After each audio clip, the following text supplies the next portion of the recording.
리눅스 시스템 관리자 수업 5번째 시간으로 리눅스 시스템 관리에 대한 전반적인 사항에 대해서 알아보도록 하겠습니다. 지금까지 리눅스 시스템 관리를 하기 위해서 필요한 여러가지 이론과 거기에 따른 명령어들에 대해서 알아봤습니다.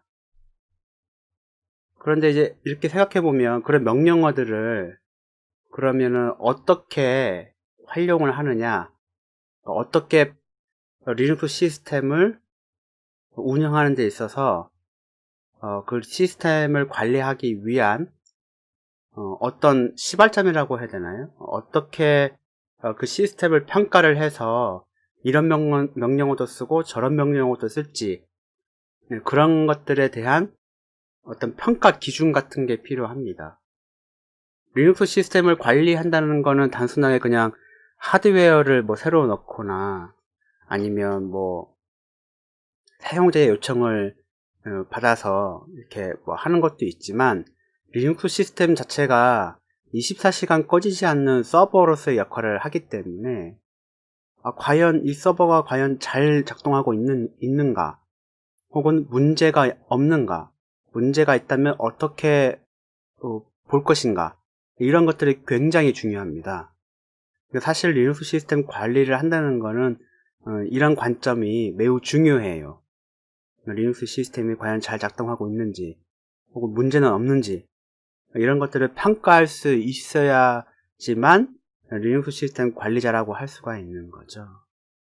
그래서 전반적으로 어떻게 이거를 평가를 할 것인가, 그런 것들을 설명을 드리도록 하겠습니다. 프레젠테이션을 보면은 여기 how to work 이렇게 적어놨는데, 컴퓨터를 조금 아시는 분들이면 다 아는 내용이죠. 컴퓨터가 어떻게 작동하느냐, 하드웨어가 이렇게 있는 거죠.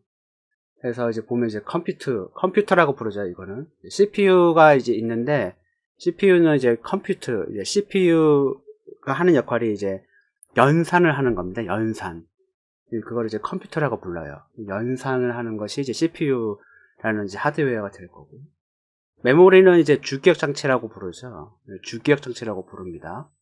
그래서 CPU가 일을 하는 데 있어서 필요로 하는 저장 공간을 주기억 장치라고 부르는데, 메모리는 파워가 꺼지면 다 날아가는 거죠. 임시적으로 이렇게 쓰는 건데, CPU가 이거를 메모리 주기억 장치를 사용을 하는 겁니다. 그러니까 일을 할 때에 필요한 작업대, 작업 공간이라고 보시면 되고요.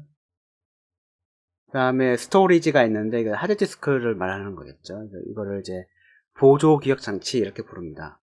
그래서 스토리지가 있고, 스토리지는 데이터를 저장하기 위한 역할을 하는 거죠. 전원이 나간다 하더라도 데이터가 소실되지 않는 그런 거고요. 또 뭐가 있냐면 네트워크 장치가 있습니다. 네트워크 장치가 있는데, 네트워크 장치는 인터넷을 하기 위한, 혹은 다른 컴퓨터와 통신을 하기 위한 네트워크 장치가 있는 거죠. 또 한 가지 더 있는 게 있는데, 하드웨어적으로 보면 이렇게 메인보드라고 하는 게 있습니다. 컴퓨터 뜯어보면 여기다가 이걸 다 집어넣는 거죠. 이렇게 다 연결을 하고, 네트워크 장치 같은 경우에는 요새는 별도로 이렇게 카드 형태로 꼽지는 않고 메인보드에 그냥 칩으로 그냥 이렇게 들어가 있어요. 반도체 칩 하나가 딱 들어가 있어서 그가 네트워크 장치를 다 구성하게 되어 있고, 뒤에 랜선을 꽂을 수 있는 RJ45 포트가 이렇게 나와 있는 형태로 요새는 많이 나오고 있죠. 메모리는 이렇게 파란색, 빨간색 이렇게 길다란 곳에다가 꽂게 되어 있고, CPU는 이 네모난 곳에 꽂게 되어 있고요. 스토리지는 별도로 이렇게 꼽는 곳이 있는 것이 아니라 요런 이렇게 네모나게 되어 있는 부분, 이 부분을 케이블로 연결을 해갖고 연결을 하게 되어 있죠.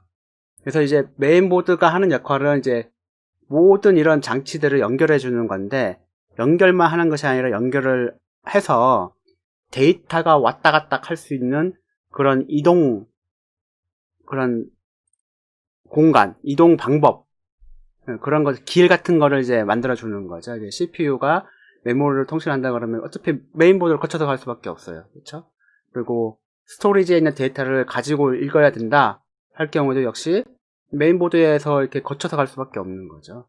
그래서 이런 것들을 데이터가 다 이동하는 거예요. 메모리, 주기억 장치에 있는 메모리에 있는 데이터를 CPU가 읽어와서 연산을 해야겠죠. 메모리 없다 그러면 어떻게 됩니까? 스토리지에 있는 것을 긁어다가 읽어서 주기억 장치에 올려놓고 다시 그걸 읽은 다음에 연산을 하는 거죠. 네. 네트워크 장치도 마찬가지입니다. 네트워크 장치도 외부에서 데이터를 읽어들여서 CPU가 연산을 하는 거죠. 이런 것들.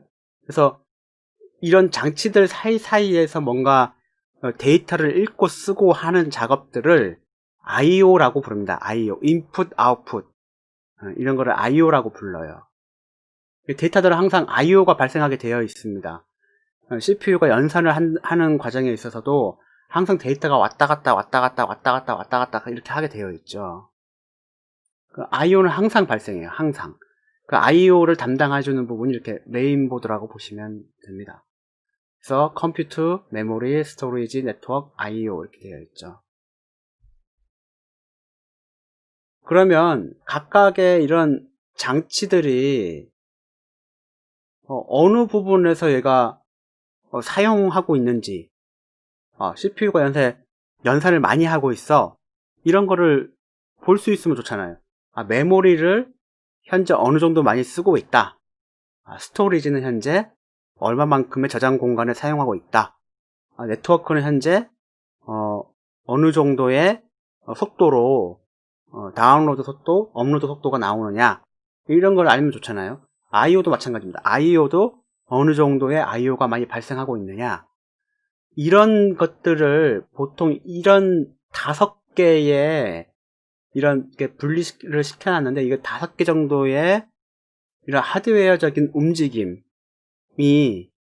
리눅스 시스템을 관리하는 데에 주요한 쟁점 사항이 됩니다. 무슨 말이냐? 연산을 많이 하고 있다. CPU를 많이 쓰고 있는 거죠. 그러면 리눅스 시스템이 굉장히 바쁜 거예요. 굉장히 바쁘다라는 말은 뭐냐 하면 리눅스 시스템이 부하가 걸리고 있다, 이렇게 볼 수가 있는 거고요. 메모리가 부족해. 메모리 용량이 좀 적어서 하는 일은 많은데 메모리 용량이 적다. 그럼 잘 작동하지 않습니다. 그것도 마찬가지로. 스토리지, 저장 공간이 부족하다. 데이터 저장이 잘 안 되겠죠. 그것도 문제가 되는 겁니다. 혹은 스토리지가 이게 작동을 잘 안 해요. 데이터를 읽는데 막 10분 걸리고 5분 걸리고 이렇게 하면 안 되잖아요.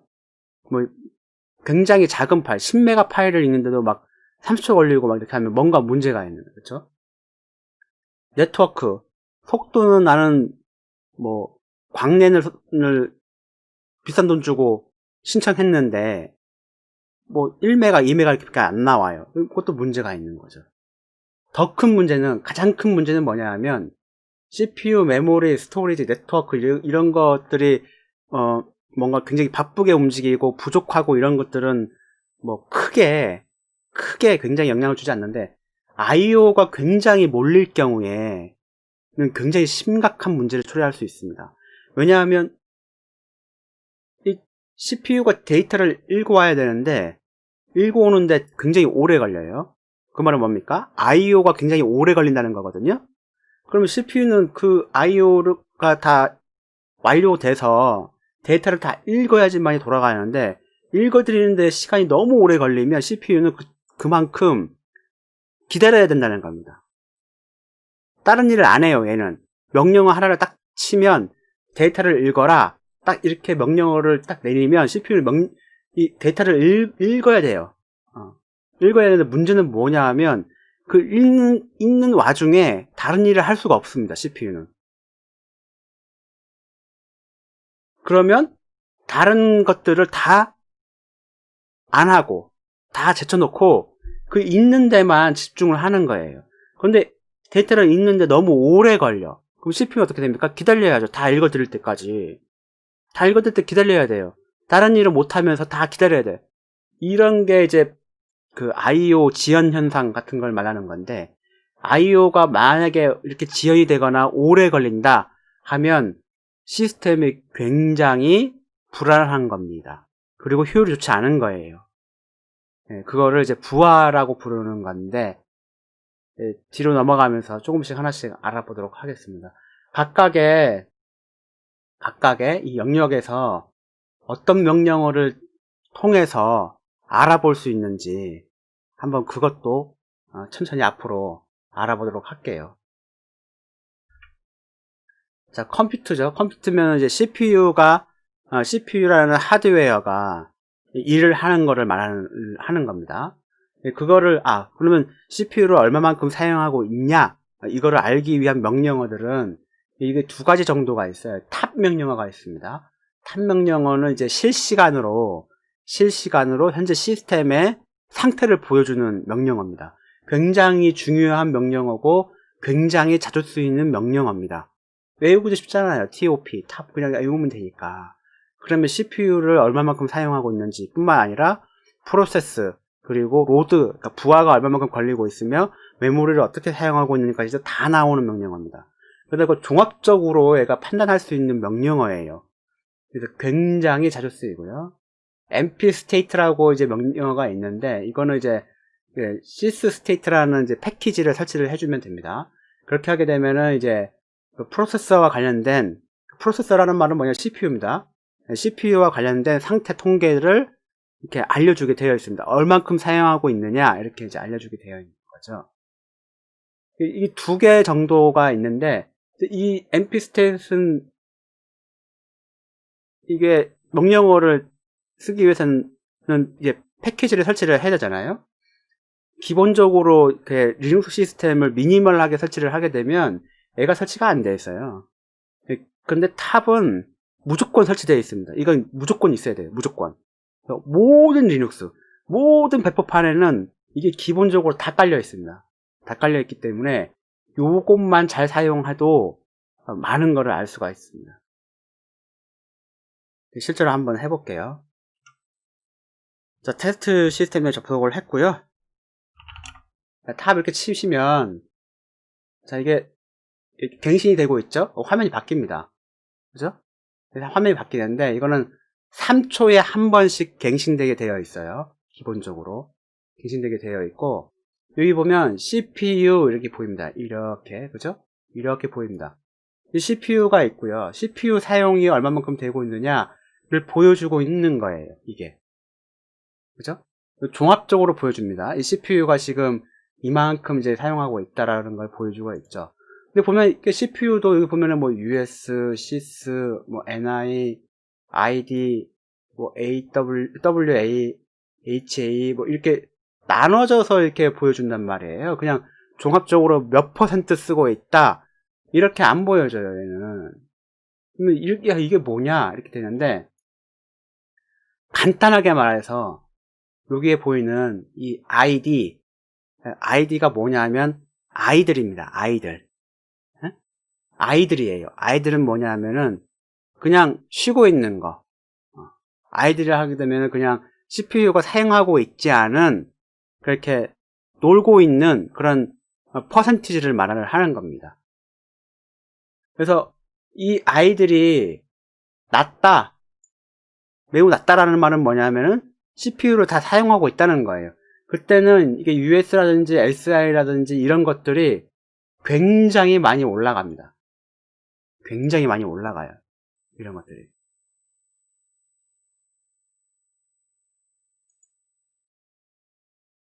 예를 들어서 설명을 한번 해볼게요.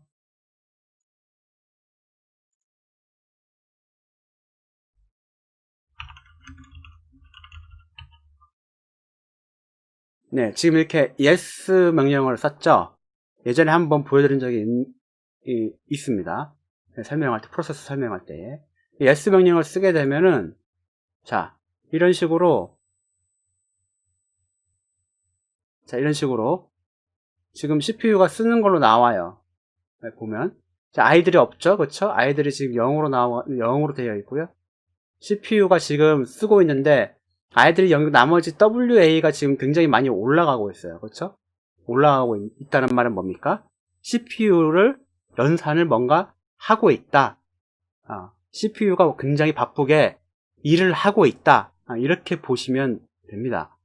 왜냐하면은 나머지 개수들을 이런 US, SI 이런 것들은 뭐 굉장히 중요하기도 해요. 요거는 유저 스페이스, 이거는 뭐 시스템 스페이스 이런 얘기를 막 하는데 그런 것들은 이제 별도로 찾아보시면 될 거고 쉽게는 설명을 안 할게요. 어쨌거나 핵심은 뭐다? 이 아이들 값이 낮으면 CPU가 굉장히 바쁜 거예요. 그렇게만 알고 계시면 됩니다.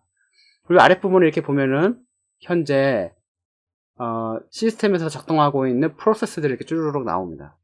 나오고 각 프로세스가 얼마만큼의 CPU를 사용하고 있는지가 이렇게 나와요. 그리고 옆에 보면 메모리를 얼마만큼 쓰고 있는지도 나옵니다. 물론 퍼센티지로 나오는 거예요. 퍼센티지로 나오고 있고요.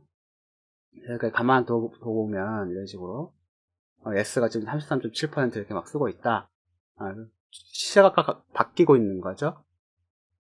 아이들이 지금 이런 식으로 다시 또 올라왔네요. 그래서 끝났네. 네. 공간이 없다 그러네요. 네. 지워갖고 공간을 확보했고요. 네, 이런 식으로. 네. 지금도 보면은 이게 줄어들고 있죠. 갑자기 뭔가 이렇게 굉장히 많은 프로세스가 갑자기 이렇게 많이, 네, 이렇게 125% 막 먹고 이렇게 하고 있는데, 또 이렇게 아이들 또 올라가고, 이렇게 하고 있습니다. 그래서 이 아이들 값만 일단은 알아두세요. 나머지는 별도로 서로 설명을 안 하겠습니다. 하다 보면 알게 돼요, 나중에. 나중에 심화로 들어가면 제가 설명을 다 드릴 건데, 지금은 그냥 넘어가겠습니다.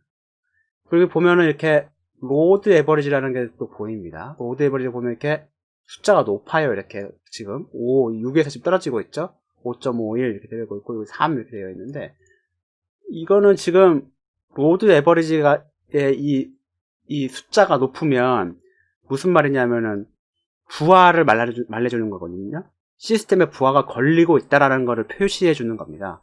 이거를 숫자가 높아지면 높아질수록 당연히 부하가 세지는 거죠. 지금은 부하가 걸렸다가 지금 낮아지고 있어요. 지금 그쵸? 왜? 시스템이 지금 일을 하고 있는 게 별로 없기 때문에 그러는 겁니다. 근데 이 로드 에버리지는 CPU만 사용한다고 로드 에버리지가 올라가는 게 아니에요. 얘는 종합적으로 판단을 합니다. 연산뿐만 아니라 I/O, 디스크 I/O, 네트워크 I/O, 아까 저 앞에서 말했죠. I/O 부분, I/O가 많이 발생하게 되면은 부하가 많이 걸려요. 그렇게 되어 있고요. 탑에는 또 뭐가 있냐면 이렇게 메모리도 보여주죠. 메모리 사용률, 그다음에 CPU 사용률, 부하, 그리고 프로세스가 어떻게 작동되고 있는지를 종합적으로 보여주는 툴이라고 보시면 됩니다. 요거 하나만 잘 봐도 시스템이 현재 어떤 상태에 있구나 라는 거를 판단할 수가 있게 돼요. 지금은 이게 계속 부하가 낮아지고 있죠. 이런 식으로 계속 낮아지고 있어요. CPU를 뭐가 또 보고 싶다. MP 스테이트라고 있었죠. MP 스테이트는 설치를 미리 해놨습니다. MP 이렇게 하게 되면 이런 식으로 CPU all 이렇게 나왔죠. 그다음에 한번 치게 되면 현재 쳤을 때의 상태가 나와요. IO 웨이트이 걸리고 있고 이렇게 되어 있다 라는 걸 말하는 거고요.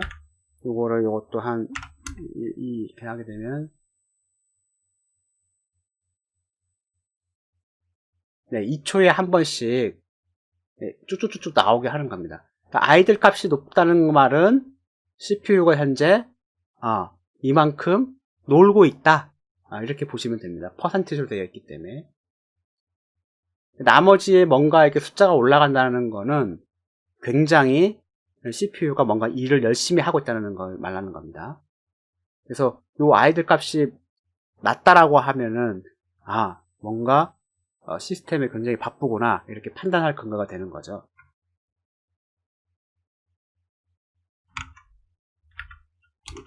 네, 1로 하게 되면 1초에 한 번씩 쭉쭉쭉 뿌려주게 되고 컨트롤 C를 누르면 중단하게 됩니다. 네, 그래서 CPU 그러니까 컴퓨터 작업에 있어서 어떤 명령어를 보고 얘가 CPU를 이렇게 쓰고 있는지 알 수 있게 되는 거죠. 이렇게 탑 명령어와 npstat 명령을 이용하면 그거를 확인을 할 수가 있다. 이렇게 되어 있고요. 다음에는 이제 메모리입니다. 메모리인데 메모리를 얼마만큼 사용하고 있는지를 알기 위한 명령어들이에요. 역시 탑이 있는 거죠. 아까도 봤지만 탑 쳐보면 나오고요. free라는 명령어가 있습니다. free라는 명령어를 쓰게 되면은 메모리를 얼마만큼 사용하고 있는지, 그 전체 현재 컴퓨터 하드웨어에 장착되어 있는 전체 메모리 용량 중에 얼마만큼을 시스템이 사용하고 있는지, 어떤 용도로 사용하고 있는지, 이런 것들을 간단하게 볼 수가 있습니다. 간단하게. 그래서 한번 봐볼게요. 탑 명령어는 뭐 그냥 하게 되면 이런 식으로 여기 위에 윗부분 요 중간에 이런 식으로 메모리가 이렇게 나오죠. 수압 메모리, 이거 맴한 거는 이제 물리 메모리. 현재 컴퓨터에 장착되어 있는 물리 메모리 총 용량이 3.9기가, 약 4기가 정도가 있다는 걸 말하는 거고요. 현재 프리 메모리는 2.5기가 정도가 프리 상태다. 쓰지 않고 있다. 이렇게 되는 거고요. 사용하는 메모리 용량은 약 825MB 정도고요. 버퍼와 캐시로 메모리를 쓰고 있는 용량은 599MB 정도가 버퍼 혹은 캐시로 사용하고 있다. 이렇게 이제 통계 자료를 보여주고 있네요, 얘가. 이렇게 하면 이렇게 볼 수가 있는 겁니다. Q 하면 나오고요. 프리는 이제 프리 한 다음에 이렇게 치게 되면 이런 식으로 나오는데, 이게 보면은 이제 이거를 사람이 보기가 좀 힘들잖아요. 그래서 프리 한 다음에 H 이 옵션을 주게 되면 이런 식으로 뒤에 단위를 붙여줍니다. H는 이제 Human Readable, 그거 약자예요. 잘 모르겠다 그러면 이제 맨 페이지를 보는 거죠. 맨 페이지를 보면 이런 식으로 K도 있고 메가바이트도 있고 기가도 있고, H는 Human 이렇게 되어 있어 갖고 Human Readable하게 뒤에 단위를 이렇게 붙여주는 겁니다. 그런 식으로 되어 있고요. 뒤에 보니까 이런 것도 있네요. W도 있네요. 와이드하게 보여줘라 했을 경우에 좀 더 와이드하게. 여기는 이제 버퍼와 캐시를 합쳐놨는데 따로 분리를 했네요. 이런 식으로. 그죠? 분리를 해서 보여주고 있는 거고요. 그러면 프리는 이렇게 전체 물리 메모리는 3.8 기비라고 있습니다. GI, 이걸 기비라고 불러요. 그래서 기비바이트 이렇게 이제 되어 있고요. 그 다음에 사용하고 있는 메모리는 826MB 정도, 프리 메모리는 2.4, 공유 메모리는 2메가, 버퍼 메모리는 12, 캐시 메모리는 594, 이렇게 되어 있습니다. 이거 보면은 프리 메모리가 굉장히 높게 나오죠, 이게. 그죠? 높게 나와요, 높게 나오는데, 이걸 한번 설명을 이제 먼저 드릴게요. 그러니까 쉐어 메모리, 버퍼 메모리, 캐시 메모리, 이런 것들이 나오게 되는데, 이게 과연 뭘까?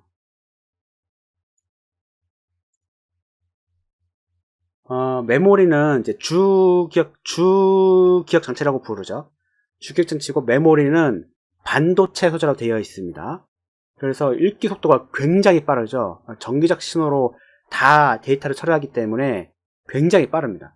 스토리지, 이거 하드디스크 돌리려고 그러면 굉장히 오래 걸려요. 스토리지에 있는 데이터를 뭐 필요할 때마다 시도 때도 없이 읽고 쓰고 하려고 그러면 너무 오래 걸립니다. 너무. 그래서 이 스토리지에서 있는 데이터를 자주 쓰는 데이터 같은 경우에는 주기억 장치로 이렇게 가져다 놓는 겁니다. 가져다 놔요. 그거를 캐시라고 부릅니다. 캐시. 자주 쓰는 데이터를 주기억 장치에다가 가져오게 되는 건데, 그렇게 하게 되면 하드디스크를 안 읽어도 되잖아요. 그쵸? 자주 쓰는 데이터니까 메모리에 있으니까 겁나 빨리 읽히는 거죠. 겁나 빨리 쓰이는 거고. 그걸 이제 캐시드 메모리라고 부르는데, 캐시된 데이터, 메모리 데이터라고 해야겠네요. 캐시된 데이터라고 부르는데, 그때 쓰는 메모리 영역, 그걸 이제 캐시 메모리 이렇게 부르는 거고요. 쉐어드 메모리가 있습니다. 쉐어드 메모리는 뭐냐 하면, 공유 메모리라고 부릅니다. 무슨 소리냐? 프로세스가 있습니다. 리눅스 시스템에는 굉장히 많은 프로세스가 있죠. 그 프로세스 간에 데이터를 공유하고 싶은 거예요. 예? A라는 프로세스와 B라는 프로세스가 있는데 데이터를 공유하고 싶어. 그럴 때 어떻게 하느냐가 문제인 거예요. 제일 좋은 방법은 뭐냐면, 좋은 방법이라기보다는 간단한 방법. 굉장히 누구나 생각해 볼 수 있는 방법은 뭐냐면, A 프로세스가 파일을 하나 만드는 거예요. 디스크에다가. 이 디스크에. 파일을 만든 다음에 얘가 읽으면 되죠. 그쵸? A 프로세스가 B한테 뭔가 데이터를 주고 싶어. A 프로세스가 하드디스크에 파일을 만들어. 내가 주고 싶은 데이터를 막 써요. 그런 다음에 B 프로세스가 그 파일을 읽으면 되죠. 데이터 공유하는 방법이 그렇습니다. 실제로. 굉장히 단순해요. 단순해. 그런데 문제는 뭐냐면 하드디스크에 파일을 써갖고 B 프로세스가 읽는다. 하드디스크가 워낙 느려요. 겁나 느린 장치입니다. 메모리에 비하면 한 몇만 배는 느린 거죠, 얘가. 그래서 어떻게 합니까? 아, 메모리를 쓰면 되겠네. 메모리가 빵빵하니까 요새는 메모리 뭐 16기가, 32기가 막 이렇게 막 들어가니까 아, 거기서 한 5기가 정도 쓰는 건 뭐 아무것도 아니겠구만. 그래서 프로세스가 메모리에다가 B 프로세스에게 공유할 데이터를 쓰는 겁니다. 예. 그래서 그때 사용하는 메모리가 쉐어드 메모리입니다. 그래서 프로세스가 이거를 아, 내가 그냥 메모리에 쓸게 이렇게 하는 것이 아니라 이것도 리눅스 시스템의 가장 중요한 커널이 이거를 할당을 해줘요. 예. 왜? 하드웨어 자원이나 이런 것들은 커널이 담당한다 그랬죠. 프로세스, 일개 프로세스가 하드웨어를 직접 제어하지 않아요. 그렇게 할 수 없어요. 무조건 커널을 거쳐야 됩니다. 그래서 공유 메모리를 사용하고 싶다라고 할 경우에 이 A 프로세스는 커널에다가 공유 프로세스를 사용하겠다고 하는 요청을 보냅니다. 그러면 커널은 공유 메모리를 생성해 줍니다. 요청할 때에 얼마만큼 필요해요? 이렇게 요청서를 주는 거예요. 쉽게 말하면. 요청서 딱 주면 커널이 아, 메모리가 남아있다라고 하면 그만큼의 저장 공간을 메모리에다가 할당을 한 다음에 얘한테 돌려줍니다. 그때 쉐어드 메모리 아이디를 얘가 받게 되어 있어요. 받고 그 아이디를 B 프로세스에다가 던져줍니다. 야, 내가 너한테 주려고 하는 데이터는 메모리, 쉐어드 메모리 몇 번 아이디에 있으니까 가져가. 그래서 B 프로세스에게 던져주는 거예요. 그 B 프로세스는 그걸 보고 찾는 거죠. 쉽게 말하면. 우편만 가서 뭐 찾지. 그런 식으로 쓰이는 것이 공유 메모리입니다. 굉장히 자주 많이 쓰여요. 이거는. 프로세스 간 데이터를 교환하기 위한, 전달하기 위한 기초적인 방법으로 쉐어드 메모리를 쓰는 겁니다. 이런 설비가 되어 있어요. 전부 다 커널이. 캐시도 마찬가지입니다. 전부 다 커널이 다 판단해갖고 이거 자주 읽네? 하드디스크에서 뭐 이런 데이터 자주 읽네? 그러면 캐시를 시켜버립니다. 메모리에다가. 그래서 쉐어드, 버퍼, 캐시 이렇게 나온 거죠. 버퍼는 이제 일종의 임시 데이터를 이제 쓰기 위한 프로세스들이 임시로 뭔가를 데이터를 딱 저장하기 위한 저장 공간을 이제 버퍼라고 따로 부릅니다. 그래서 그렇게 되어 있고, 근데 보면은 여기 보면은 이 시스템은 굉장히 여유가 있네요. 굉장히 여유가 있어요. 무슨 말이냐? 메모리가 2.4기가를 지금 프리 메모리로 갖고 있어요. 굉장히 여유가 있는 시스템인 겁니다. 이거는 굉장히 여유가 있어요. 왜 그러느냐? 리눅스 시스템은 웬만하면 이 프리로 쓰이고 있는 메모리 용량을 가만두지 않아요. 가만두지 않아. 무조건 다 쓰려고 합니다. 어떻게?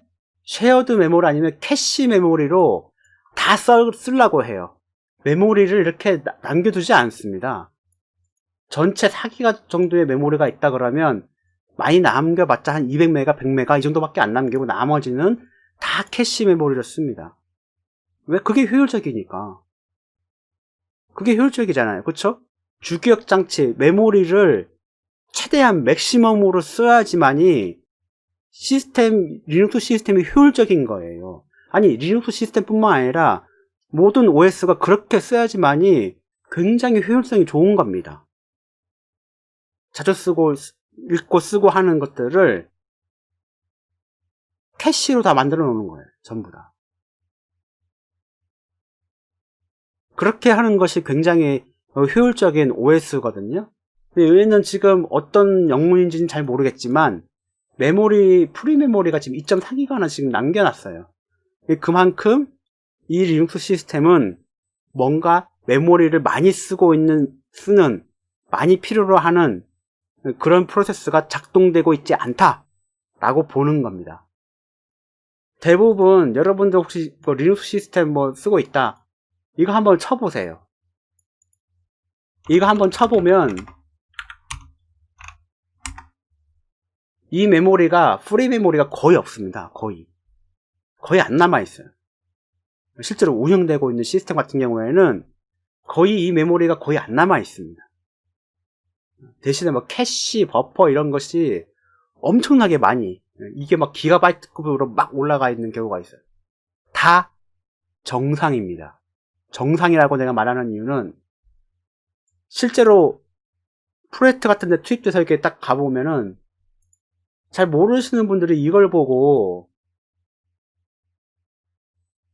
시스템이 문제 있는 거 아니냐, 메모리가 부족하다 이런 식으로 얘기를 해요. 그래서 야, 메모리 부족한 것 같은데요, 메모리 증설해야 되는 거 아닙니까? 이런 얘기를 합니다. 안 그렇습니다. 메모리 증설할 필요가 없어요. 그거는 캐시 메모리나 버퍼 메모리가 굉장히 많이 쓰여지고 있다라고 하면 메모리 증설할 필요가 없어요.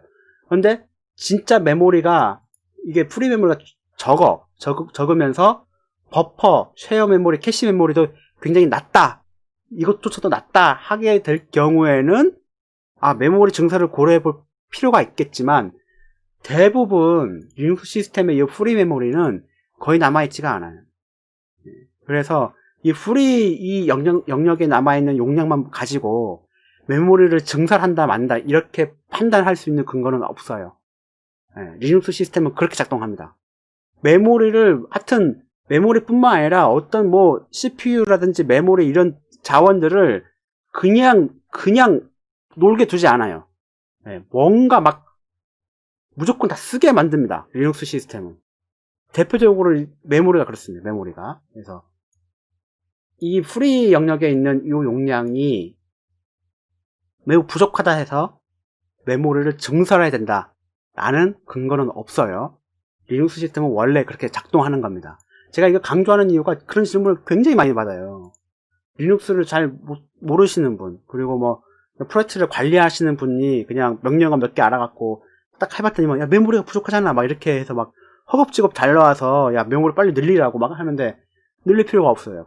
이거는 그런 식으로 판단하는 게 아닙니다. 메모리 증설은 이 명령어 하나만 가지고 판단할 수 없다, 이렇게 이제 봐야 되고요.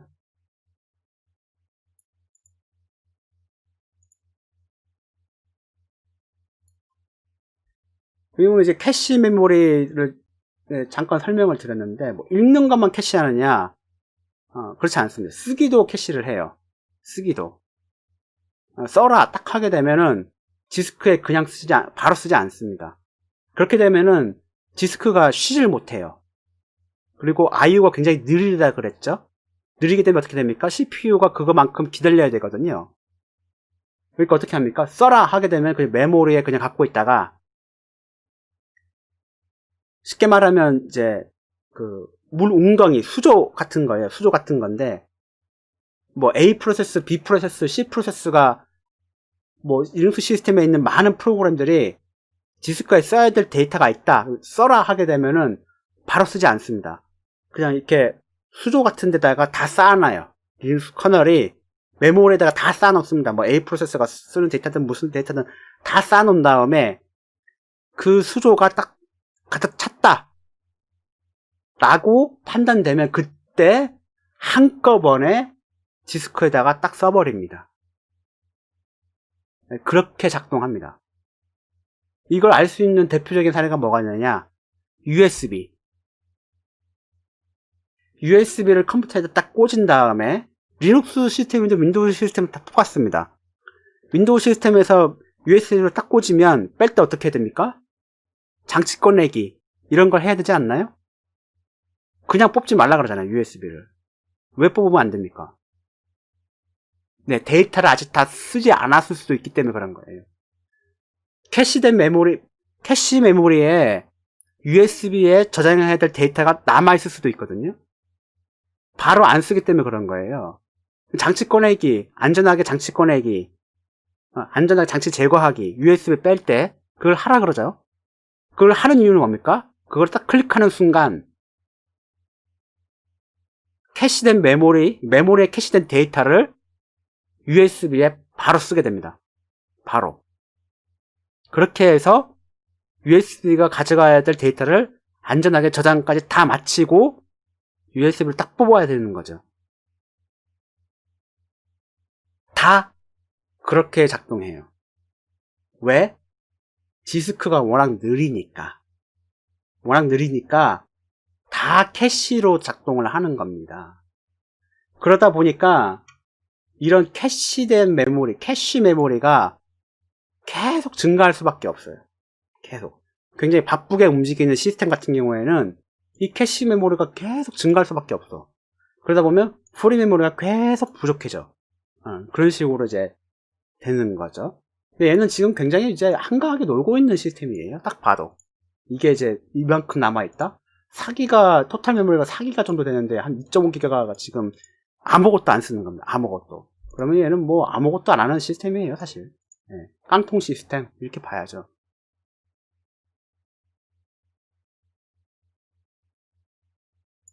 그래서 메모리를 가지고 어떻게 확인하느냐, 용량 이런 것뿐만 아니라 메모리에 캐시드 메모리, 쉐어드 메모리 설명을 했고요. 어떻게 리눅스 커널이 데이터를 캐시를 얼마만큼 잘 활용하는지에 대해서도 설명을 드렸습니다. 매우 중요한 내용이에요. 리눅스 시스템은 거대한 캐시를 기반으로 움직이는 시스템이라고 보시면 됩니다. 캐시가 없으면 굉장히 느립니다. 굉장히.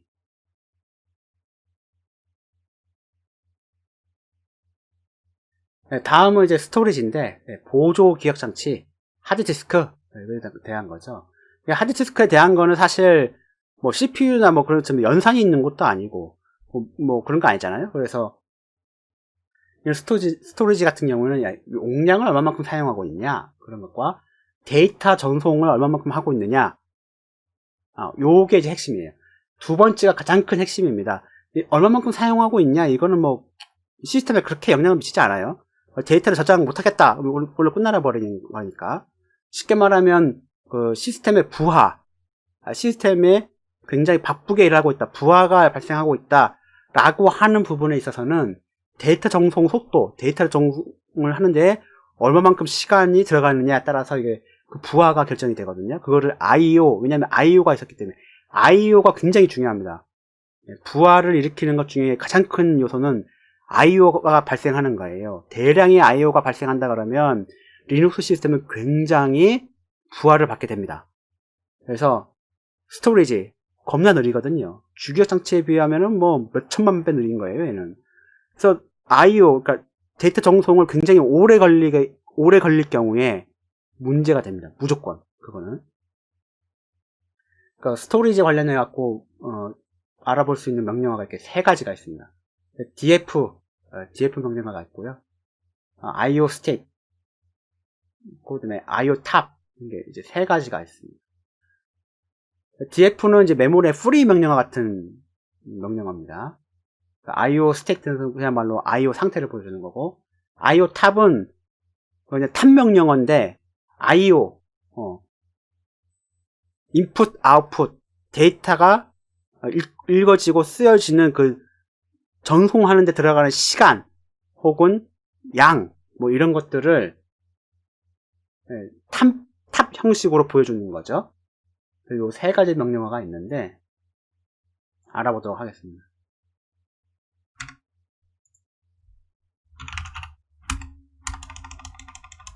df 명령어라고 그랬죠? 모르겠다 그러면 이제 항상 맨 페이지를 보세요. 맨 페이지를 보면 Report File System Disk Space UAG 이렇게 나오고 있고요. df를 하게 되면 이런 식으로 현재 마운트된, 여기서 핵심이 뭐냐 하면 마운트된 파일 시스템에 대해서 리포트를 해준다는 겁니다. 역시 df만 치면 그냥 뭐 읽기 힘든 걸로 나오고 있죠. H가 있을 거예요. Human Readable. 이렇게 치게 되면 이런 식으로 디스크 장치는 이거죠. 이거 하나만 있고 나머지는 루프팩 장치라 부르고 요거는 다른 이제 장치들에 있는 거고요. 하드디스크 보조기억 장치의 파티션은 요것만 나오는 겁니다.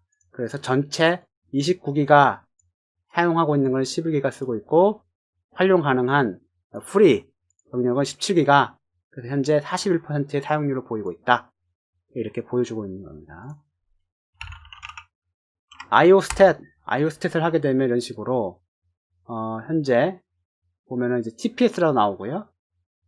초당 얼마만큼 읽느냐, 초당 얼마만큼 쓰느냐, 뭐 그런 것들을 이제 나오고 있는 거고요. DSCD는 뭔지 모르겠어요. 그리고 여기 보면 CPU 사용률도 나오고 있네요. 이런 식으로. 그래서 IOstat 가지고도 볼 수가 있네요. CPU 같은 경우에도. 역시 이것도 뭐 이렇게 하게 되면 네, 역시 2초에 한 번씩 갱신을 해라 이렇게 하고 있고요. VDA 이게 이제 하드디스크죠.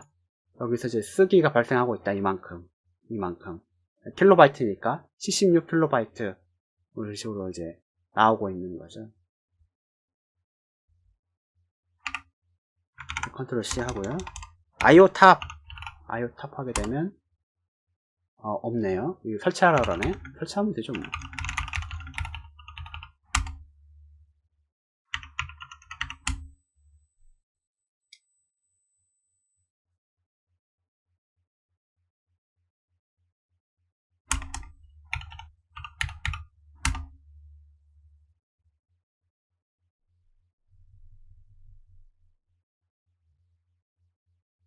퍼미션이 없다 그러네요. 이걸 루트로 실행을 해야 되는 거군요. 그러면 IO탑 치시면 네, 이런 식으로 탑 형식의 리얼타임으로 딱딱 보여주고 있네요. 그쵸? 그리고 뭐 자꾸 갱신이 되고 있죠. 이런 식으로. 그리고 오른쪽에 보면 커맨드 이렇게 되어 있네요. 커맨드. 네, 프로세스들을 말하는 거고요. 각각의 프로세스가 IO를 얼마만큼 발생시키고 있는지를 이제 보여주고 있는 거예요. 디스크 쓰기, 디스크 라이트, 디스크 리드 이렇게 되어 있고요. IO 퍼센티지 이렇게 나오고 있는 거네요. 보니까. 그러니까 자꾸 보이는 것이 ETCD 얘가 지금 IO를 계속 발생시키고 있네요. 그렇죠? 디스크 쓰기, 읽고 쓰기 뭐 이런 것들 쓰기만 현재 많이 일어나고 있는데, 예. 토탈 디스크 라이트, 커런트 디스크 라이트, 토탈 디스크 리드 이렇게 되어 있는데 이게 지금 리드는 안 일어나고 쓰기만 지금 현재 계속 일어나고 있네요. 초당 이만큼 발생하고 있다. 네, 이런 식으로 디스크 IO에 대한 내용들을 보여주고 있습니다. 그래서 탑 형식의 이런 걸로 보여주고 있는 거죠. Q를 치면 나올 겁니다. 역시나 치면 나오죠. 네, 이런 식으로. 그 스토리지, 그러니까 하드디스크는 굉장히 느린 장치예요. 메모리 반도체 주기억 장치에 비하면은 어마어마하게 느리죠. 그래서 SSD가 굉장히 빠른 거예요. 그래서 왜? SSD는 반도체거든요. 반도체로 해갖고 만들어진 저장 장치이기 때문에 엄청나게 빠릅니다. 하드디스크보다는 한 몇천 배는 빨라요. 그런데도 주기억 장치보다는 느립니다. SSD도 주기억 장치보다는 느려요. 굉장히 느려요. 마지막으로 이제 마지막은 아닌데, 예. 이제 네트워크 장치에 대해서 알아볼 수 있는 명령어. 요거는 이제 iftab 이렇게 있는데, 요것도 이제 추가로 설치해줘야 되는 명령어긴 하지만 탑 형식의 네트워크에 대해서 네트워크 인터페이스의 사용량 통계 자료를 이렇게 보여주는 거고요. iftab보다는 이제 넥스테스트를 많이 씁니다. 넥스테스트 많이 쓰는데 이거는 이제 스테이트는 사실 뭐 어떤 네트워크 장치가 이제 뭐 정송 속도라든지 그다음에 업링크 속도라든지 다운링크 속도 이런 것들 나오는 것이 아니라 이 넷스테이트 같은 경우에는 각각의 프로세스가 열어놓은 포트 그리고 뭐 바인딩된 프로세스명 그리고 리스닝 포트 뭐 이런 것들 TCP 포트인지 아니면 UDP 포트인지 뭐 이런 것들에 대한 통계 자료를 이렇게 보여주는 거예요. 그래서 이거랑 성질이 약간 다릅니다. 약간 달라요. 약간 다른데 하여튼 이 두 가지 정도를 이제 볼 수 있다, 쓸 수 있다 라는 거를 말씀드리고요. 예를 들면 이제 넷스테이트 같은 경우가 이제 대표적인데, 넷스테이트 이렇게 하게 되면은 쭉 하게 되면 이렇게 굉장히 많이 나오죠. 굉장히 많이 나오는데 이렇게 보면은 이런 식으로 여기 왼쪽에 제일 왼쪽에 보면 TCP 이게 이제 프로토콜 종류예요. 프로토콜 종류고요. TCP 프로토콜이다 얘는 그런 거고 이제 뭐 리시브 큐, 샌드 큐 이렇게 나오고 로컬에 이제 이 컴퓨터 이 서버가 리스닝 하고 있는 포트들 그 주소 보여주고 있어요. 이거는 이제 로컬 호스트로만 열려 있는 거고 포린 어드레스는 외부에서 접속한 컴퓨터 이름, 주소하고 포트 이렇게 되어 있고요. 상태, established 이거는 이제 연결됐다. 그러니까 외부에 이러한 포트로 해갖고 이러한 컴퓨터에서 이러한 포트로 여기에 붙었다. 네, 그런 뜻입니다. 요거는 타임웨이트는 타임웨이트 상태대로 들어갔다. 그런 거고요. 여기는 이제 establish만 나와 있는데 보통 이제 옵션을 많이 씁니다. 그래서 이제 리스닝 포트를 보고 싶다 했을 경우에는 L 이렇게 치게 되면은 이게 리스닝 된 것만 이렇게 나오는 겁니다. 리스닝 된 거라는 말은 뭐냐면은 현재 이 서버에서 오픈한 포트들 리스닝 이렇게 딱 기다리고 있는 딱 귀를 기울이고 있는 포트들을 주소와 포트들을 이렇게 보여주는 거거든요. 로컬 호스트에서 이 포트를 이제 열고 있다는 거죠. 그래서 이 로컬 호스트에서밖에 접속이 안 되는 겁니다. 이거는 0000으로 되어 있는 거는 아무나 모두가 다 붙을 수 있게끔 되어 있고 한 30003번 있고 3004번 이렇게 연결돼 리스닝 하고 있고 SSH 접속하려고 그러면은 데몬이 떠 있어야 되고 네트워크 포트가 이렇게 오픈이 되어 있어야 됩니다. TCP로. 그래서 그걸 이제 보여주는 거고요. 리슨 상태다.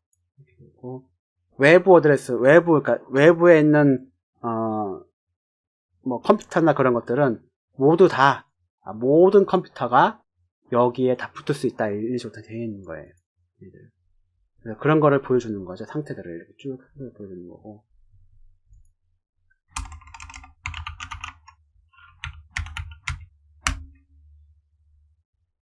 LPN 하게 되면 이제 P 옵션을 붙여줬기 때문에 여기 포트들을 이제 그러니까 포트가 아니라 이제 프로세스하고 PID 어느 프로세스가 이거를 이렇게 열었냐 라는 거를 보여주게 되어 있습니다. N은 네트워크라는 말이고요. 그래서 처음에 L 쳤던 것보다는 훨씬 낫잖아요. L 쳤을 때는 그냥 이런 식으로 나와서 야 이거 대체 어떤 프로세스가 연 거냐 모르겠다. P 옵션을 주면 이렇게 보여줍니다. 이 프로세스가 이걸 연 거야. 이렇게 이제 된 거고요. N은 네트워크가 아니라 누메릭이거든요. 누메릭. 여기 보면은 로컬 호스트 이렇게 도메인을 숫자로 보여달라는 거거든요. 이런 식으로. 그래서 N은 네트워크가 아니라 누메릭의 약자입니다. 네, 있고. 다르죠? 그러니까 이거는 그냥 뭐 밴드위스라든지 뭐 업링크, 다운로드 링크 속도가 어떻게 되고 있고 얼마만큼 받았다 이거 안 보여줘요. 그래서 if 탑을 이제 치게 되면 말도 없네. 설치하죠. 뭐 없으면 설치하는 거지. 그래서 if 탑 하게 되면 네, 이런 식으로 얘가 어디서 얼마만큼 보냈다 받았다 뭐 이런 것들을 지금 킬로바이트 이런 식으로 보여주고 있죠. 이 부분 밑에 보면은 이제 이런 식으로 TX, RS 되어 있는데 TX는 이게 트랜스퍼, RS는 리시브 받은 거예요. 이거 전송한 거고. 그래서 그거에 대한 속도 얼마만큼 지금 정성 속도를 보여주고 있느냐, 그걸 보여주고 있는 거고요.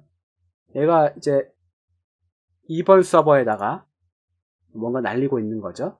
2번 서버에다가 날리고 있는 거고, 받아오는 거고, 얘도 지금 이 서버에다가 뭔가 날리고 있는 거고, 받아오는 거고, 이런 식으로 되어 있습니다. 그래서 뭔가 이런 식으로, 이거 뭐, 다른 곳에서 막 들어오네. 네. 그래서 네트워크 장치에서 발생하고 있는 어떤 놈들이 이렇게 뭘 정송하고 있고, 얼마만큼 속도로 정송하고 있는지, 어디에 이렇게 붙고, 어떻게 속도를 정송량이 얼마만큼 나와 있는지를 탑 스타일 형태로 이렇게 보여주는 것이 이 탑이다. 다르죠? 네스테트하고 완전 다릅니다. 관점 자체가. Q 누르면 나오게 되겠고요.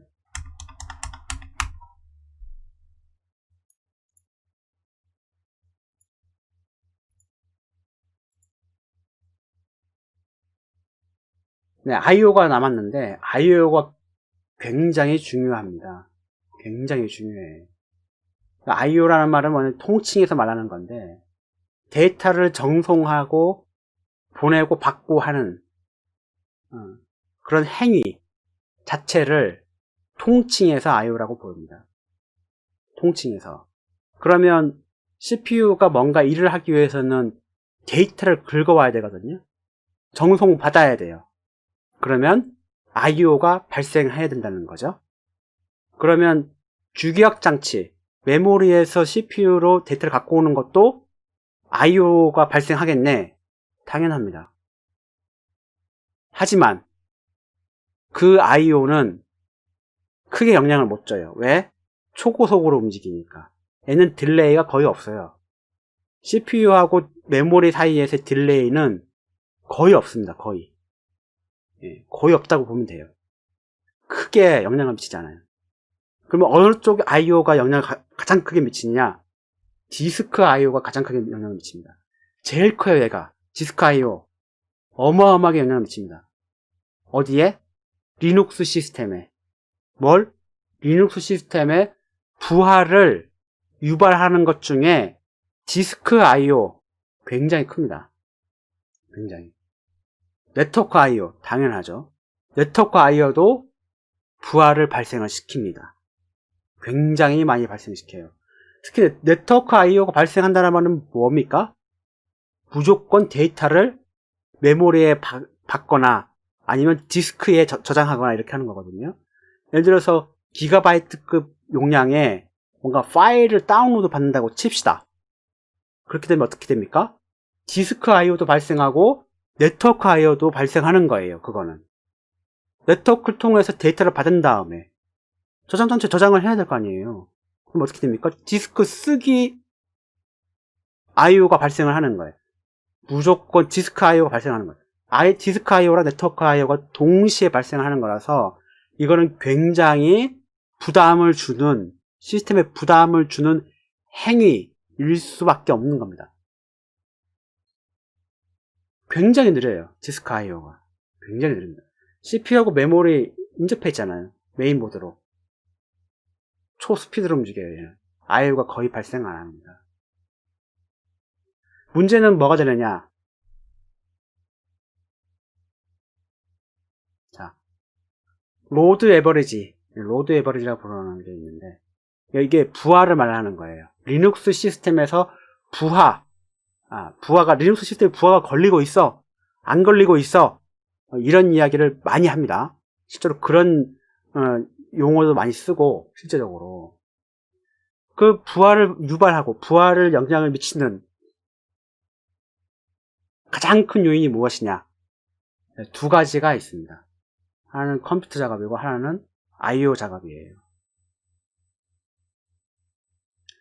컴퓨터 작업은 왜 그렇습니까? CPU는 하나인데 리눅스는 멀티 프로세스 운영체제거든요. 다중 사용자 운영체제, 다중 프로세스 운영체제예요. CPU는 하나인데 처리해야 될 작업량이 여러 개가 있는 거예요. 자원은 하나인데 연산을 해야 될 대상자는 여러 개가 있어요. 그렇게 되면 어떻게 됩니까? 부하가 발생돼요.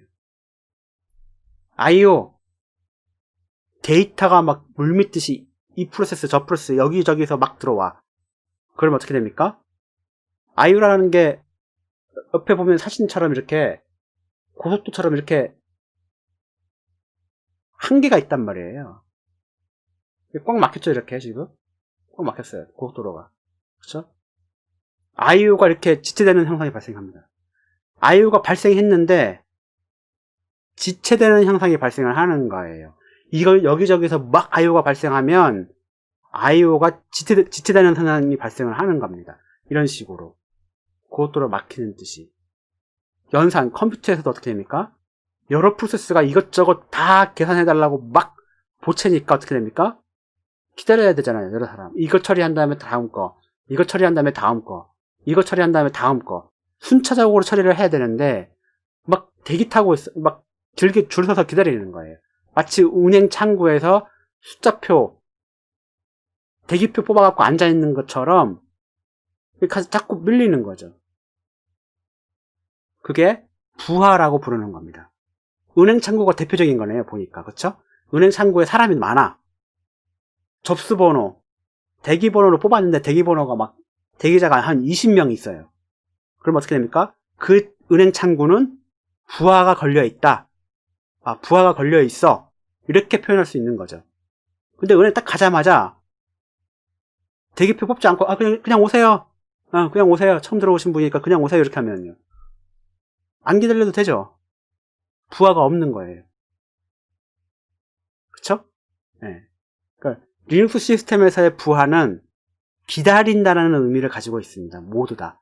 지체되고 있다. 컴퓨터가 지체되고 있다. 연산, CPU가 계산을 하기 위해서 지체되고 있다. 다른 여러 가지가 있다 보니까 지금 지연되고 있다. 컴퓨터 연산이 지연되고 있다. 이렇게 이제 되는 거고요. IO가 지연되고 있다. 왜? IO가 너무 많이 발생해서 지연되고 있다. IO가. 지연이 된다는 말은 뭡니까? 부하가 걸리고 있다. 라고 보는 겁니다. 그 부하를 유발하는 것 중에 가장 큰 게 이 두 가지 정도다. 두 가지 정도라고 보시면 됩니다. 그러면 로드 에버리지, 이거 로드 에버리지라고 부르거든요. 로드 에버리지는 그러면 과연 어떻게 측정해서 어떻게 할 수 있느냐? 역시 탑 명령어를 통해서 알 수가 있습니다. 두 번째 업타임 명령어를 이용해서 볼 수가 있고요. 그 다음에 굉장히 전문적인 거, 잘 봐야 될, 잘 익혀야 할 명령어, 요게 VM state이라는 명령어가 있습니다. 그래서 하나씩 알아볼게요.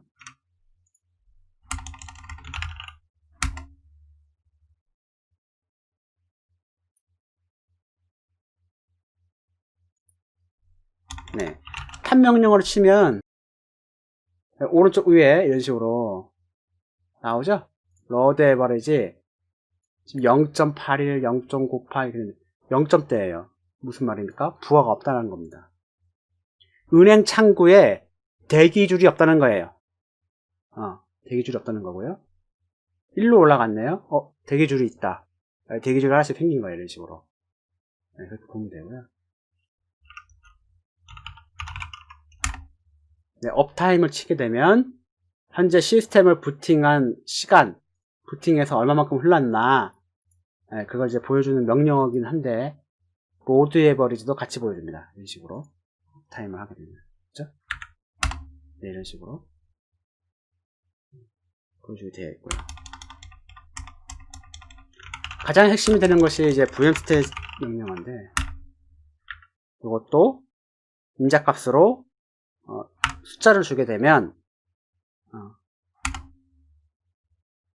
2초마다 한 번씩 갱신을 해서 이렇게 보여줍니다. 쭉쭉쭉 늘어나고 있죠. 이런 식으로.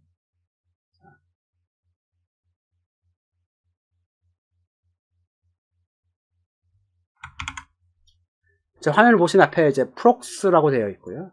이걸 프로세스의 약자입니다. 그 다음에 메모리, 그 다음에 수압 이렇게 있죠. 수압이 여기는 SISO 이렇게 있고요. IO 이렇게 BIBO 이렇게 있고, 시스템 이렇게 해서 in, CS 이렇게 되어 있어요. 그 다음에 CPU 해서 CPU의 이제 개수 무슨 US System Idle Wait Still US 유저 이런 말입니다. 사용자가 유발한 CPU 사용률, 시스템이 유발한 CPU 사용률, idle 사용률, waiting, CPU waiting, still 이거는 이제 가상. 네, 그때 이제 CPU 프리퀀시를 이제 still 해서 쓰는 그런 것들이 있는데 그런 것들이 대표적인 가상 시스템입니다. 네, 그때 이렇게 쓰는 거고요. 앞에 하나씩 볼게요. 프록스는 이제 프로세스의 약자라고 그랬죠. 밑에 보면은 R하고 B가 있어요. 그죠? R하고 B가 있는데 이건 뭐냐? 러닝. 네, 러닝의 약자고요. B는 블럭의 약자입니다. 뭔 말이냐? 여기 1 이렇게 되어 있죠. 처음에 이렇게 VM 스탯 딱 치게 되면은 처음에 이런 식으로 맨 처음에 하나씩 나오는 게 있어요. 맨 처음에 한 줄은 첫 번째 줄은 가짜입니다. 잘못된 거예요. 두 번째 줄부터가 진짜예요. 네, 그렇게 보시면 되고 요 두 번째 줄부터가 진짜이기 때문에 읽어보면 그러니까 R에다가 이렇게 1이 하나 있죠. 런닝 이런 겁니다. 이거는 뭐냐면 CPU가 프로세스를 하나 런닝 상태로 해서 처리하고 있다 이런 뜻이에요. 프로세스가 런닝 상태에 있는 개수가 하나 있다 이런 겁니다. 프로세스가 런닝 상태라는 말은 컴퓨터를 쓰고 있다는 말이에요. 나머지는 다 슬립 상태로 다 있는 거고요. 프로세스의 상태를 알아야 됩니다. 이거는 그러니까 런닝 상태, 스탑 상태, 슬립 상태, 블럭 상태 이렇게 되는데 다 컴퓨터 연산하고 다 연관이 있는 거고요. VM 스탯은 런닝과 블럭 이 두 가지만 보여주고 있는데 핵심이 되는 게 뭐냐? 런닝 상태가 이게 개수가 많아진다. 크게 문제는 안 돼요. 문제는 뭐냐? 블럭 상태에 있는 것이 많아지는 문제가 됩니다. 블럭 시키다는 말은 뭐냐 하면은 CPU, 컴퓨터가 너무 바빠서 시스템이 너무 바빠서 프로세스를 처리할 수 없으니까 프로세스를 그냥 차단한 겁니다. 블럭 시킨 거예요. 왜? 다른 일 하다 보니까 이거 못 하겠어. 블럭 시켜갖고 막아버린 거예요. 오지마. 잠깐 오지 말아봐요. 이런 식으로. 잠깐 오지마. 이런 식으로. 은행 창구가 워낙 바쁘면 어떻게 됩니까? 은행문 닫아버려야 되잖아요. 잠깐 닫아버리고 다 처리하면서 다시 열고 이렇게 하겠죠. 물론 실전에서는 그렇게 안 하겠지만은 리눅스 커널은 그런 식으로 한다는 겁니다. 워낙 바쁘면 프로세스를 그냥 블럭 시켜버려요. 그래서 이 블럭, 이 B라고 쳐진 곳에 이 숫자가 많이 나오고 있다. 뭐 4, 5, 6, 7 이렇게 숫자가 올라간다. 굉장히 리눅스 시스템이 바쁜 겁니다. 뭔가 어떤 요인에 의해서 뭔가 프로세스를 처리를 못하고 있는 거예요. 리눅스 시스템이. 그래서 런닝이 이렇게 많이 나오는 거는 뭐 그럴 수 있어. 하지만 블록이 많이 나온다. 그러면 큰일 난 겁니다. 그럼 어떻게 됩니까? 여러분이 당연히 시스템 관리자다. 당연히 그걸 처리를 해줘야 돼요. 처리를 해줘야 되는 거고요. 메모리는 프리, 버퍼, 캐시 이렇게 되어 있죠. 그래서 프리 그냥 뭐 사용량을 보여주는 것 뿐이고요. 수압, 이거 IO 이렇게 되어 있는데 마찬가지로 이것도 보면은 대신에 보면 IO 이렇게 되어 있잖아요. 요거는 이제 수압 아웃 이렇게 되어 있는 거고요. IO 이게 나왔죠? IO가 그냥 나온 겁니다. IO가 나왔는데 요거는 이제 IO가 얼마만큼 발생하고 있느냐라고 하는 거고 이것에 단위는 없어요. 단위는 없습니다. 단위는 없고 그 약자가 뭐냐면 bound in, bounce out 이런 뜻이거든요. 네. 뭔가 인풋, 아웃풋이 발생을 하게 되면 요 숫자가 굉장히 많이 늘어났다 줄었다 합니다. 굉장히 많이 늘었다 줄었다 이렇게 하는 그거를 보여주고 있는 거예요. 그리고 평소에 요 수치가 얼마만큼 되는지를 알고 있어야 돼요. 그래야 이제 편하고요. 시스템 요거는 in, CS에 있는데 in은 뭐냐면 interrupt 약자고 CS는 context switching 약자예요. interrupt도 물론 중요합니다. 물론 중요해요. interrupt도 중요한데 그 다음으로 중요한 게 context switching인데 context switching은 뭐냐면 CPU가 이 프로세스 처리했다가 저 프로세스 처리했다가 이 일 했다가 저 일 했다가 왔다리 갔다리 하는 거거든요. 컨텍스트 스위칭, 컨텍스트를 바꾼다는 거예요. 그거를 이제 일을 왔다 갔다 하면서 일을 한다는 거예요. 뭔가 내가 할 일을 뭔가 이렇게 해야 되는데 이거 했다가 저거 했다가 이거 했다가 저거 하면 일의 효율이 안 오르잖아요. 그쵸? 당연히 부하가 올라갈 수밖에 없어요. 다 부하가 오르는 일들입니다. 컨텍스트 스위칭, 프로세스의 블럭 개수가 높아진다. 당연히 로드 에버리지가 높아질 수밖에 없어요. 이건 무조건. IO도 물론 마찬가지입니다. IO가 거대한 IO가 발생했다. 다 로드 에버리지를 다 높이는 방향으로 다 나가게 됩니다. 그래서 이 로드 에버리지가 높아지게 되어 있어요. 다시 말해서 이 로드 에버리지가 어디에서 부하가 발생하느냐를 알라 그러면 VM stat 명령어를 써야 된다는 겁니다. 탑 명령어만을 가지고는 몰라요. 예. 탑명 쳤는데 그냥 이렇게 너 뭐 CPU도 많이 안 사용하고 메모리 많이 안 사용하네? 로드 에버리지 근데 막 10 넘어갈 수가 있어요. 얘가 10, 20 이렇게 넘어갈 수 있어요. 왜 넘어가요? 원인이 뭐냐? 이렇게 물어볼 거 아니에요. 어떻게 찾을 겁니까? CPU 때문에? 메모리 때문에? 디스크 때문에? IO 때문에? 뭐 어떻게 돼? 모르잖아요. 그럴 때에 VM 스텝 명령어를 쳐보셔야 된다. VM 스텝 명령어 쳐보면 이렇게 앞에 블럭되는 프로세스가 있다. CPU가 굉장히 많이 뭔가 일을 하고 있는 거고요. 아니면 디스크 IO가 많이 발생하거나 그때는 디스크 IO 발생하는지 봐야 되고요. 컨텍스트 스위칭이 많이 발생하는지 알아야 돼요. 이렇게 딱 보는 겁니다. 종합적으로. 굉장히 유용한 툴이다. 이게 어디서 어떻게 뭔가 발생하고 있는지를 찾는 것이 문제 해결의 가장 큰 지름길이거든요. 그래서 이런 식으로 이제 보는 거를 이제 말씀을 드리는 겁니다.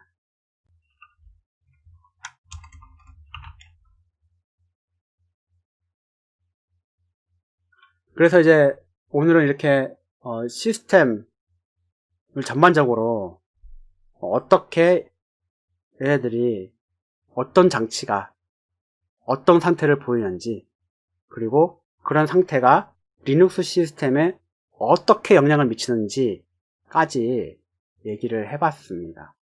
간단하게 로드 에버리지에 대해서도 설명을 드렸고요. 그래서 여러분이 시스템 관리자가 딱 됐다, 리눅스 시스템을 딱 다루고 있다, 만지고 있다라고 하게 되면 로드 에버리지를 항상 주의 깊게 봐야 됩니다.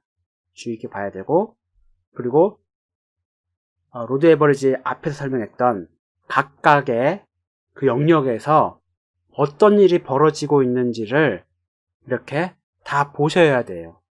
그래서 디스크 IO가 많이 발생하고 있구나, 컴퓨터 CPU를 많이 쓰고 있구나, 아니야 네트워크를 많이 쓰고 있구나, 메모리가 부족하구나, 이런 것들을 하나씩 살펴보면서 부하 발생 요인을 찾아갈 수 있다라는 겁니다. 그래서 전반적으로 시스템 관리자들이 이런 것들을 보면서 다 판별을 해요. 다 판별을 하게 되어 있고요. 그래서 보통은 이렇게 명령어로 보면 약간 좀 뭐라 그럽니까? 명령어로 보면 이게 참 다치기도 뭐하고 그러잖아요. 그래서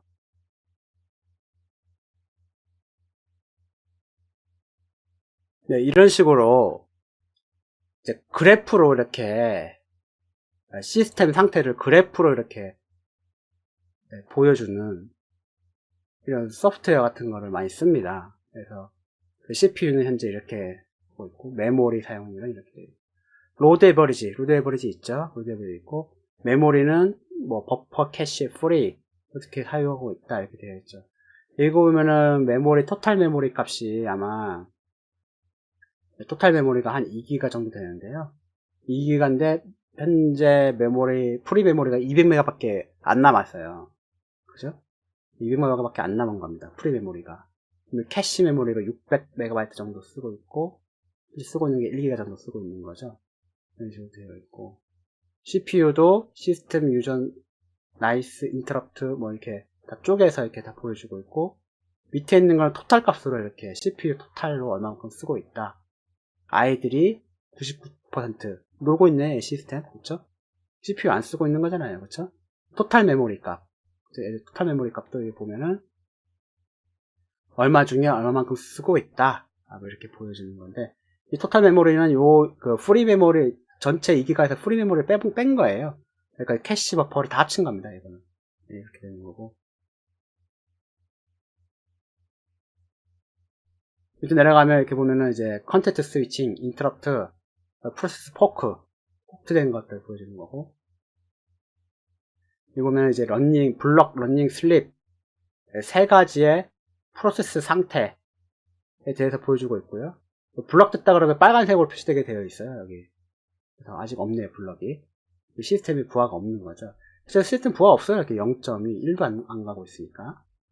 네트워크 IO, 트래픽 나오고 있고, 이건 네스테트 상태.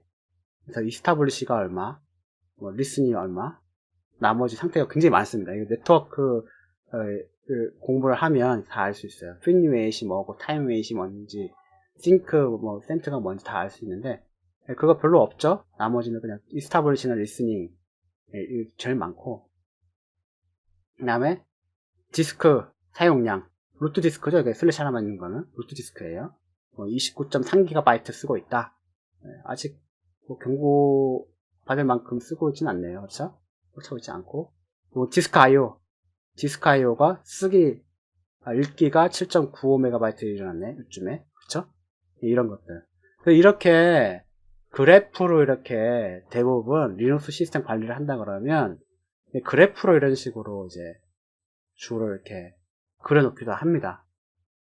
저는 이걸 제가 이렇게 만든 건 아니고 이제 프로그램 설치를 했고요. 그리고 여기에 이제 다 이제 그 알람을 다 걸어놨어요. 그래서 뭐 로드 에버리지가 2 넘어간다 그러면 이제 카톡이 오거나 뭐 이렇게 다 걸어놨습니다. 다 걸어놔갖고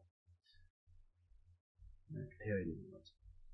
이렇게 앞부분에 있는 이 부분이 굉장히 중요하게 보는 그런 개수 중에 하나입니다.